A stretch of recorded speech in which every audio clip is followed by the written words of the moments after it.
स्वागत है आपका हमारे चैनल एक कहानी सुनो में।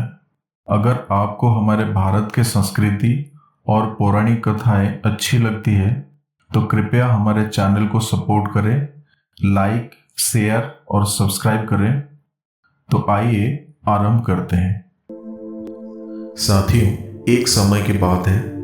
किसी एक राज्य में एक बहुत ही योद्धा, बलशाली और दयालु राजा हुआ करता था।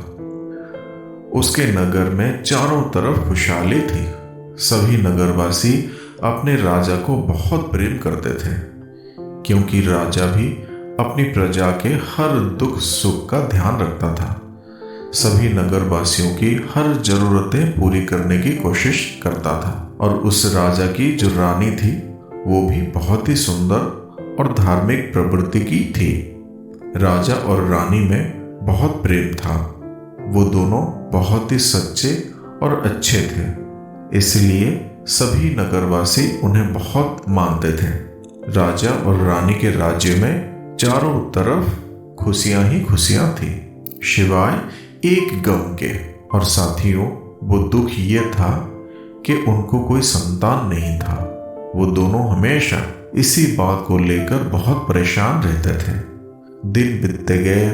एक बार राजा के नगर में वर्षा नहीं हुई और काल की नौबत आ गई। चारों ओर हाहाकार मच गया। लोग त्राही त्राही करने लगे। अपनी प्रजा के पीड़ा को देखकर राजा ने अपनी प्रजा के लिए अपने भंडार खोल दिए। राजा की दरिया दिली देखकर प्रजा बहुत खुश हुए और राजा को दुआएं देने लगे कि ऐसा राजा भगवान सबको दे। भगवान हमारे राजा, हमारे दाता का दुख दूर करे, उन्हें एक संतान का सुख अवश्य दे। अब राजा के महल में एक संत आया। राजा और रानी खुद उस संत के बड़े आदर और सत्कार के साथ स्वागत किया, उसकी खूब सेवा की। राजा और रानी के प्रेम भाव से प्रसन्न होकर संत ने रानी को एक फल दिया और कहा कि ये फल खाने से रानी गर्भवती हो जाएगी और ऊपर वाले की कृपा से रानी को एक सुंदर कन्या प्राप्त होगी। संत की बात मानकर रानी ने वो फल खा लिया और रानी गर्भधारण करने लगी। धीरे धीरे समय बीतता गया।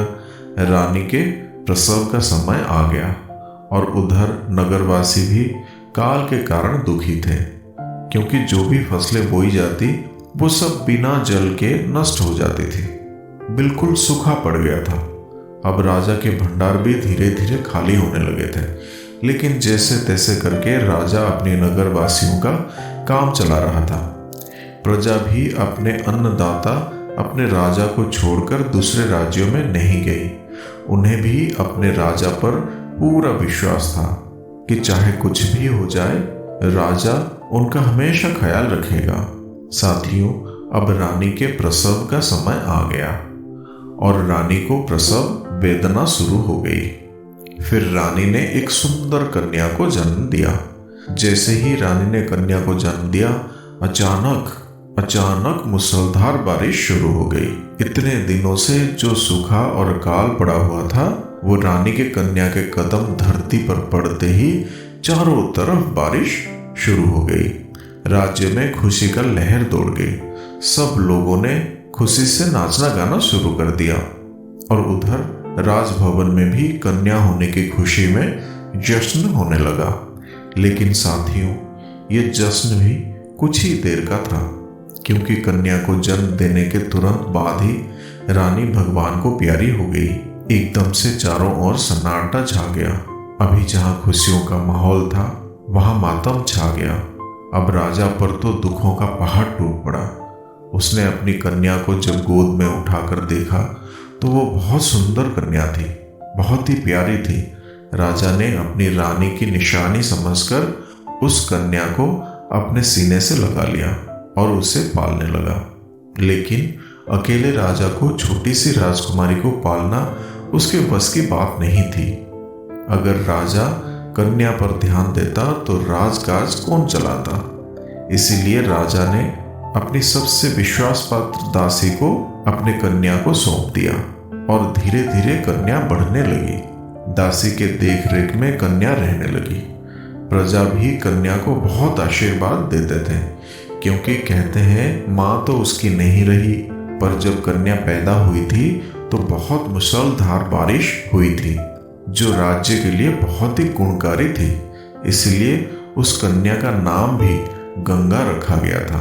अब राजा के मंत्रीगणों ने आपस में विचार विमर्श किया और उन्होंने राजा से कहा कि राजा साहब, आप दूसरा विवाह कर लीजिए। आपकी पत्नी की आपको आवश्यकता है और आपकी बेटी के लिए माँ की भी आवश्यकता है। राजा ने मना कर दिया कि मैं अपनी बेटी के लिए कोई दूसरी माँ नहीं लाना चाहता और कहने लगा कि मैं अपनी बेटी की देखभाल खुद कर लूंगा। लेकिन जब सब लोगों ने समझाया तो राजा को भी लगा कि हाँ, उसे दूसरा विवाह कर लेना चाहिए।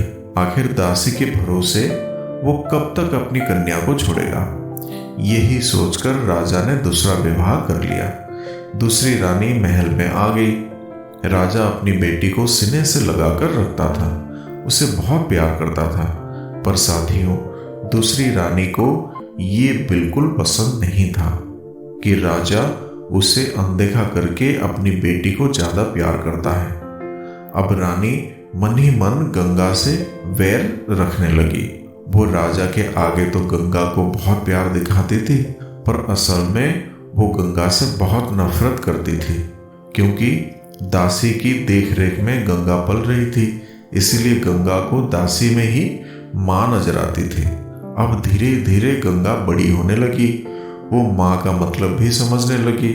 लेकिन रानी में से माँ कहीं भी नजर नहीं आती थी उसको। रानी तो बस उसे डांट फटकार दिया करती थी, लेकिन दासी उसे बहुत प्रेम से रखती थी।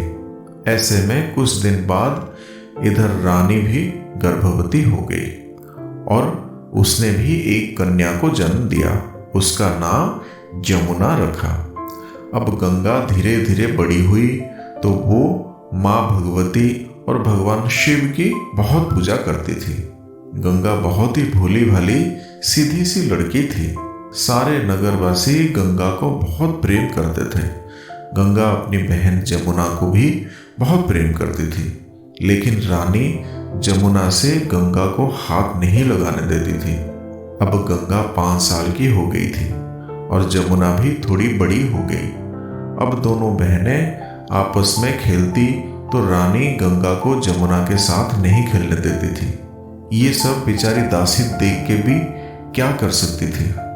रानी गंगा को बहुत डांटती, उस पर गुस्सा करती और घर के कामों में भी उसे लगाने की कोशिश करती।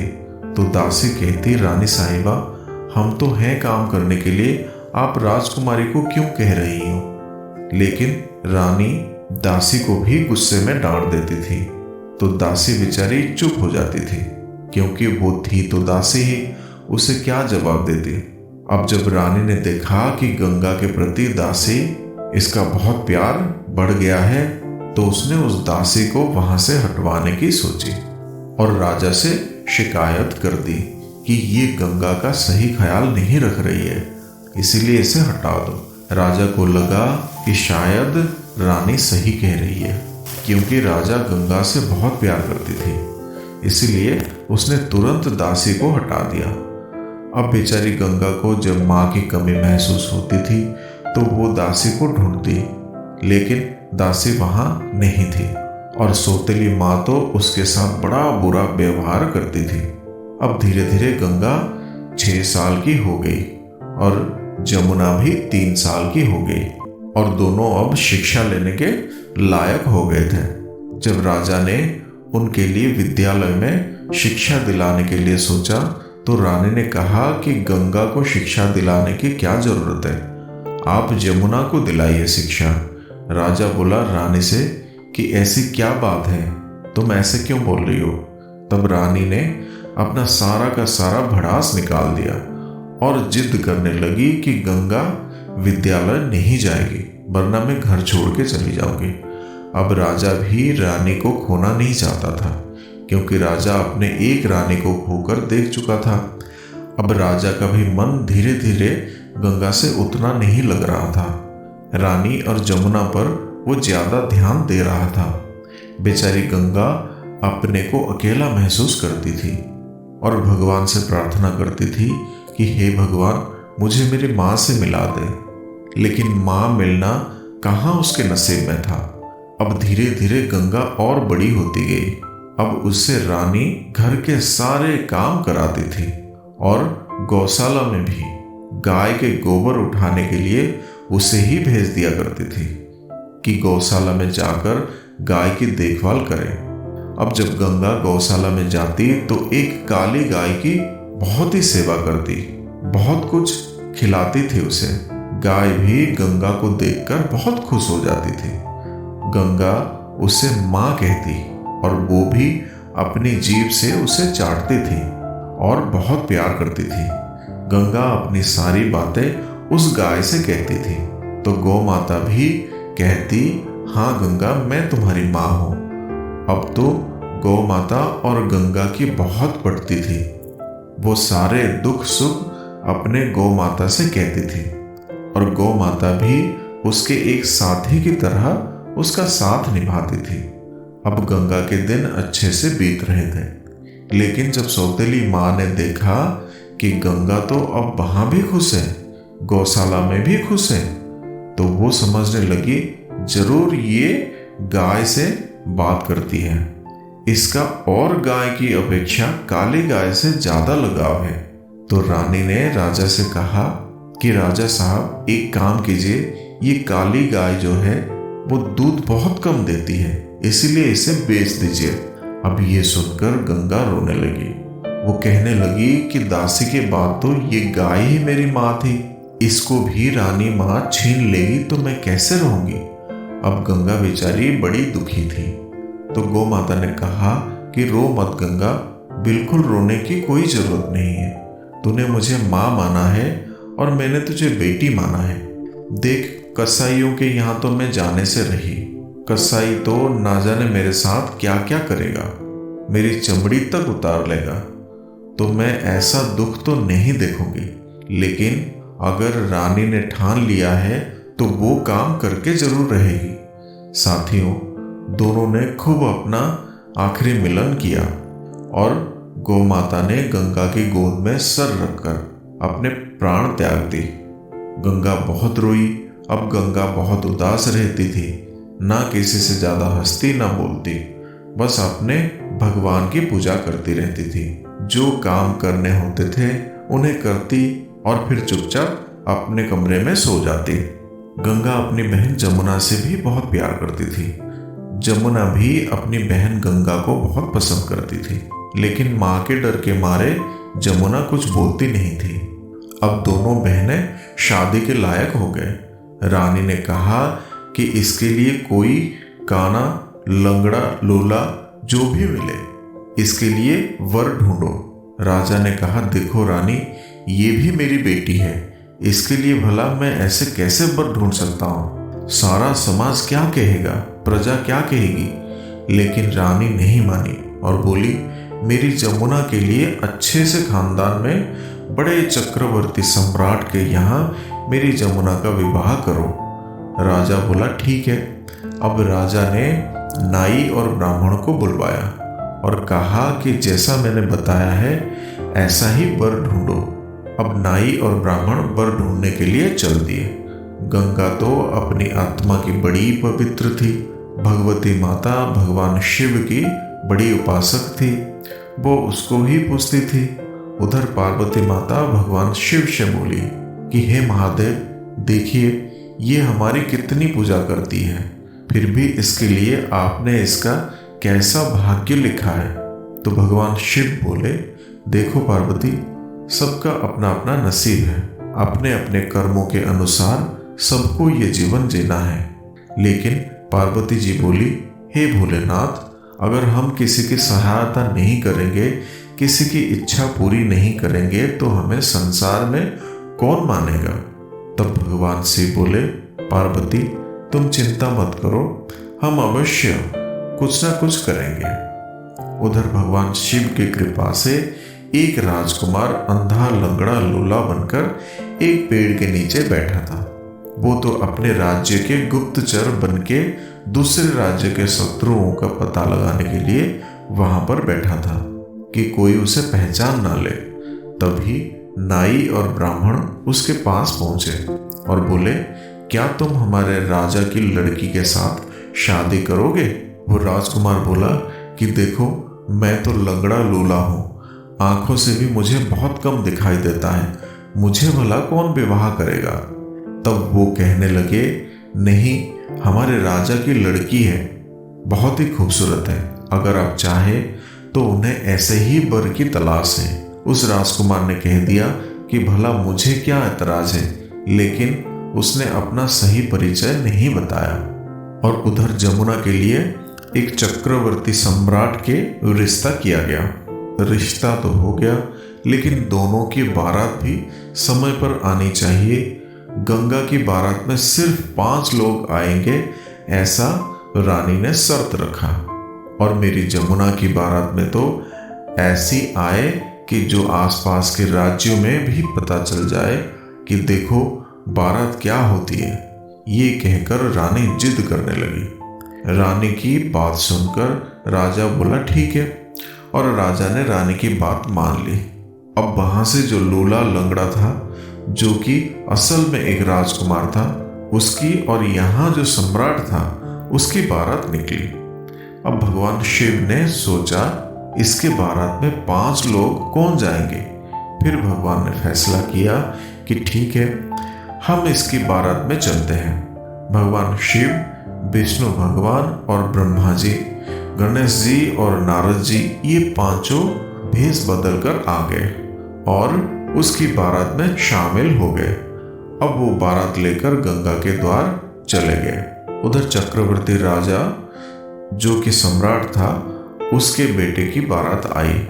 राजकुमार की तो दूर से ही ढोल नगाड़े की आवाज गूंज रही थी, बड़े दूर दूर तक आवाजें जा रही थी। और इधर बेचारी गंगा की सादे तरीके से ही विवाह हो गया।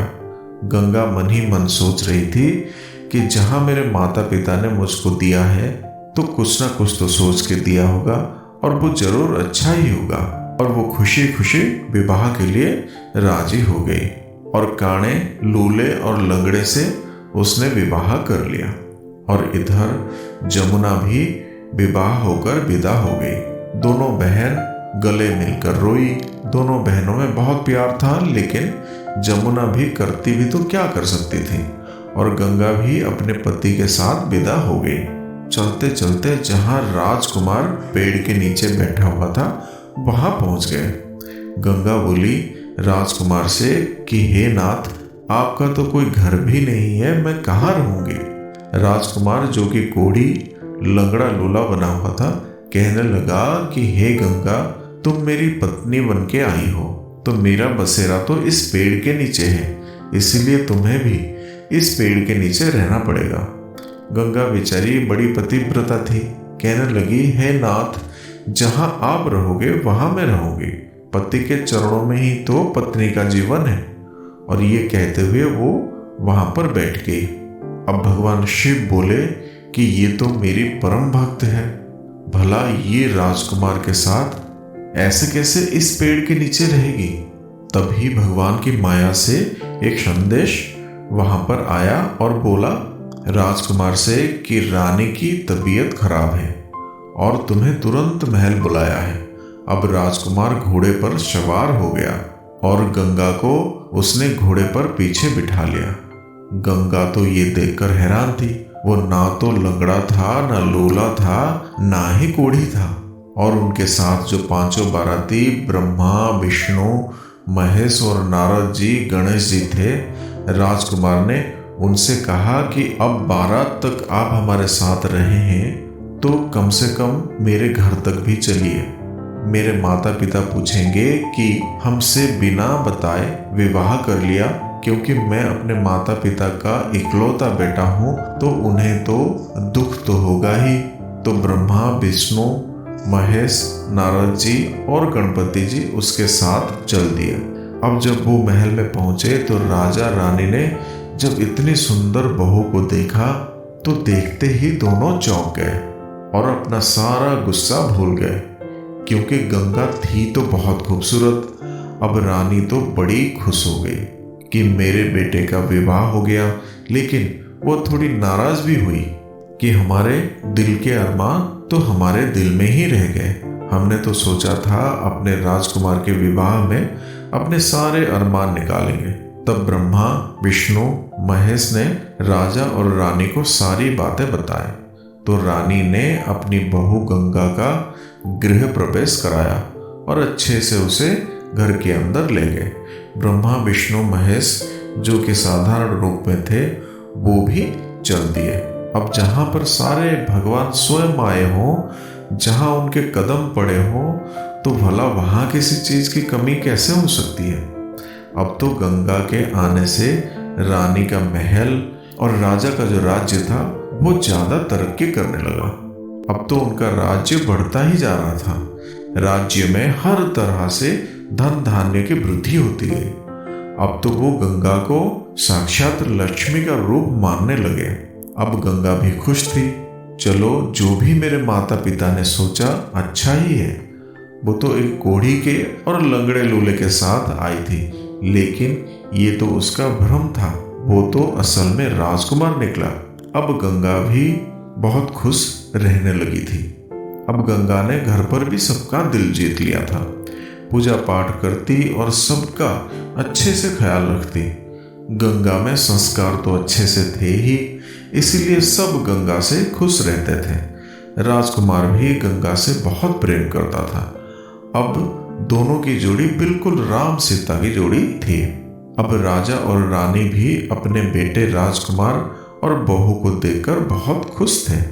अब राजा अपने पुत्र राजकुमार को राजगद्दी सौंप दी और कहने लगे, बेटा अब तुम राजकाज संभालो। अब राजकुमार राजा बन गया। साथियों, समय बीतता गया और पहला सावन आया। सावन का महीना आया तो तीज का त्योहार आया। सब लड़कियां तीज के त्योहार पर अपने मायके आई। तो राजा ने कहा कि क्यों ना मैं अपनी दोनों बेटियों को ले आऊं। तो रानी कहने लगी कि देखो जी, दोनों बेटियां क्यों, आप सिर्फ जमुना को लेकर आओ, गंगा का तो कोई अता पता ही नहीं है। तो राजा बोला, नहीं, मैं तो अपने दोनों बेटियों को लाऊंगा, क्योंकि ये त्योहार सबका होता है। अब राजा अपनी बेटी को लेने के लिए चल दिया। पहले वो जमुना को लेने गया। जमुना तो राजकुमार के साथ थी। तो राजा बड़ा खुश हुआ कि मेरी बेटी बड़ी खुश है। लेकिन जमुना के चेहरे पर एक अजीब सी उदासी थी। राजा ने देखा कि उस चक्रवर्ती सम्राट के घर में जमुना खुश नजर नहीं आ रही थी। जमुना ने वहां कुछ भी नहीं बोला और चुपचाप अपने पिता के साथ आ गई। अब राजा गंगा को लेने गया। अब गंगा को लेने जब उस पेड़ के पास गया तो देखा वहां पर तो कुछ भी नहीं था। वहां किसी से पूछा, यहाँ पर जो एक लंगड़ा लोला रहता था वो कहाँ गया। तब किसी ने बताया कि वो लंगड़ा लोला नहीं था, वो तो उस राज्य का राजकुमार था और यहाँ पर अपने दुश्मनों के लिए गुप्तचर बन के बैठा था। अब तो राजा को ये सुनकर बड़ा आश्चर्य हुआ, लेकिन मन ही मन राजा बहुत खुश हुआ कि चलो उसकी बेटी जो भी है अच्छे खानदान में गई है। अब राजा के दिल से बोझ उतर गया, क्योंकि वे गंगा को तो बचपन से ही बहुत प्यार करता था, लेकिन रानी के सिकाई में आकर उसकी ममता ना जाने कहाँ खो गई थी। अब उसका बेटी प्रेम जागने लगा। राजा जल्दी से जल्दी गंगा के पास पहुंचना चाहता था। गंगा के वहां जब राजा गया, गंगा दौड़कर आई और अपने पिता के गले लग गई और देखा तो गंगा बहुत ही खुश लग रही थी। गंगा के चेहरे की रौनक बता रही थी कि गंगा बड़ी खुश है। राजा उसे देखकर बड़ा खुश हुआ। सोचने लगा कि चलो ससुराल उसे बहुत अच्छी मिली है। राजा रानी और राजकुमार से राजा ने कहा, ये शादी के बाद मेरी बेटी का पहला त्योहार है, मैं इसे मायके ले जाने आया हूँ। तो उन्होंने गंगा को खूब अच्छे से विदा किया। गंगा अपने मायके आ गई। जब रानी ने देखा कि गंगा तो बिल्कुल ही चहक रही है और उसकी तो रौनक ही अलग है, तो ऊपर से जब राजा ने बताया कि हमने तो गंगा की एक लूले लंगड़े कोढ़ी के साथ शादी कराया था, लेकिन वो कोढ़ी नहीं था, वो तो एक बहुत बड़ा राजकुमार है और हमारी गंगा एक बहुत बड़े चक्रवर्ती सम्राट के घर में गई है, जिसके आसपास के एरिया में उस राजा का बड़ा दबदबा है। ये सुनकर तो रानी और जल भून गई कि इसके लिए तो मैंने खड्डा खोदा था, लेकिन ये बच कैसे गई। अब वही जमुना हमेशा उदास रहती थी। एक दिन गंगा ने पूछा कि जमुना बहन, तुम इतनी उदास क्यों रहती हो? तुम्हारी शादी तो अच्छे घर में हुई है, राजा है वो, कोई भी कमी नहीं। तब जमुना गंगा के गले लगकर रोने लगी और कहने लगी कि देखो बहन, मेरी माँ ने जो कर्म किया उनकी सजा मुझे मिल रही है। मेरी माँ ने मेरी वैसे तो चक्रवर्ती सम्राट से शादी करवा दिया है, लेकिन जो मेरा पति है वो एक नंबर का अय्याश है और मेरी कोई कदर नहीं करता, और मेरे सास ससुर का व्यवहार भी मेरे तरफ अच्छा नहीं है। वो लोग बात बात पर मुझे ताने मारते हैं और मुझे तो घर के कोई काम भी नहीं आते हैं और मैं काम नहीं कर पाती हूँ तो मुझे वो लोग मारते पीटते हैं। लेकिन मैं अपने पिता से कैसे कहूँ ये बात? गंगा बोली, कोई बात नहीं बहन, तू चिंता क्यों करती है? अब मैं आ गई हूँ, तू मेरे साथ बैठ और मैं तुझे सारे काम करने सिखाती हूँ, और तू काम सीख जाएगी तो काम करके उनका दिल जीत लेना और फिर तेरी सारी समस्या खत्म हो जाएगी। अब रानी तो बहुत जलती थी गंगा से कि जमुना उसके साथ ना रहे, क्योंकि वो तो गंगा को बिल्कुल पसंद नहीं करती थी। लेकिन अब जमुना अपनी माँ से डरती नहीं थी। वो कह देती थी, क्या है माँ, गंगा दीदी के साथ रहूंगी मैं। क्या कमी है गंगा दीदी में जो आज तक आपको अच्छी नहीं लगी? इस पर रानी चुप हो जाती थी। अब गंगा ने उसे घर के सारे काम धीरे धीरे करके सिखा दिया। जमुना को अच्छे से खाना बनाना आ गया, कैसे किसी का दिल जीतना है वो सब आ गया, क्योंकि जमुना में थोड़ा अहंकार भी था, वो भी अपने माँ के वजह से, और उसकी माँ ने भी उसको कोई भी काम करना नहीं सिखाया था। अब बेचारी गंगा जो थी वो वक्त की मारी थी और उसका व्यवहार भी अच्छा था तो सबका दिल जीत लेती थी। राज्य में भी सब गंगा को बहुत प्यार करते थे। जमुना को लोग उसकी माँ की वजह से कम पसंद करते थे। इसका भी असर जमुना पर पड़ा था, जिससे वो थोड़ी सी घमंडी हो गई थी। लेकिन गंगा के साथ उसका व्यवहार हमेशा अच्छा था। गंगा से सारे काम सीखकर दोनों बहनें अपनी अपनी ससुराल चली गई। अब गंगा के ससुराल वाले बहुत अच्छे थे, उसको तो पलकों पर बिठाकर रखते थे। गंगा सबकी इच्छाओं का ध्यान रखती थी, और उधर जब जमुना गई तो उसमें भी काफी परिवर्तन आ गया। अब उसका पति था जो कि अयास था, अब वो भी जब देखा कि जमुना बहुत सादगी से रहती है, पूजा पाठ करती है, वो उसे लताड़ता धमकाता, फिर भी जमुना चुप रहती। पहले तो वो उसे जवाब देती थी, लेकिन अब वो चुप रहती थी, कुछ नहीं कहती थी। तो धीरे धीरे जो राजकुमार था उसे भी जमुना की मासूमियत पर तरस आने लगा और वो जमुना की तरफ झुकता चला गया। धीरे धीरे उनके रिश्ते भी सही हो गए, अब दोनों में प्रेम हो गया।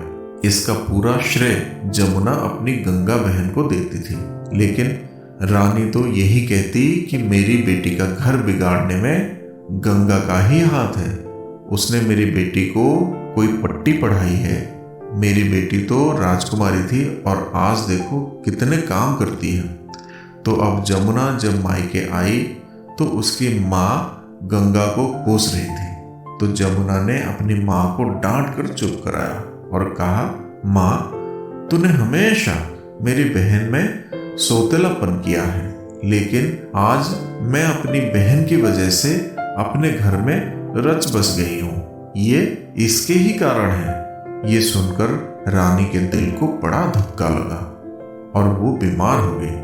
तब गंगा आई माँ की खबर सुनकर कि माँ बीमार है, तो उसने माँ को पास बिठाया तो उनकी आंखों में आंसू बह रहे थे।